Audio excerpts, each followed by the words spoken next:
قال ابو خالد الغربة مالئة ما تعب، والعنا والمشقة كلها عندها اكوام.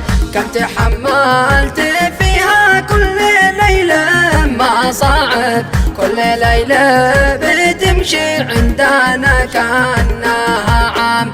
ويل من كان من كاس الفراقات شارب، يحلم الوصل حتى في منامه والاحلام. فرقة الأهل فرقة كل ابوها غلايب، لا سقى الدار ذي سقى فؤادي بالالام. وانتي يا الغالي يا نور العيون والحواجب، من فراقش تجرعت المتاعب والاسقام.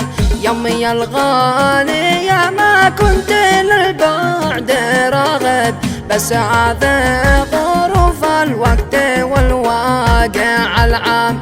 يا الغلا لو معي جنحان لكون ذاهب، لاجل لقياش واطوي فرقتي عن بلد سام. واعبر الان واحلق بفوق السحايب، وانظر يا عيوني وانتسي كل الاوهام.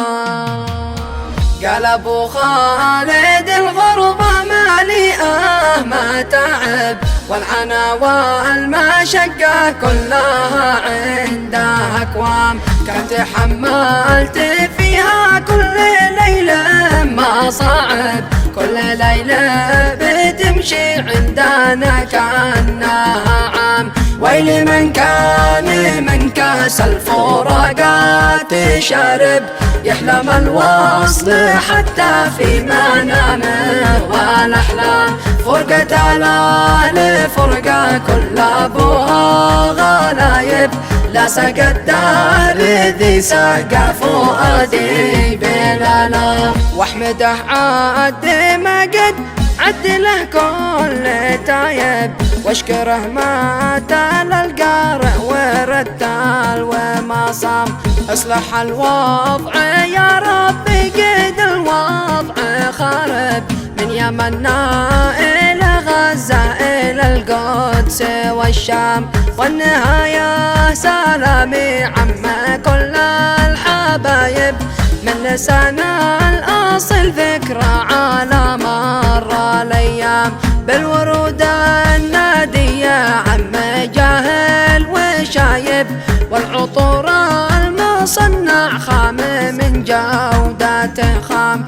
والصلاة ابلغ المختار من كان صايب، في قراره وكان النور ذي عام الاسلام.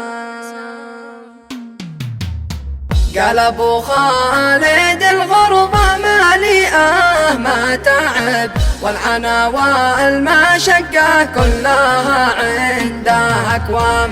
كم تحملت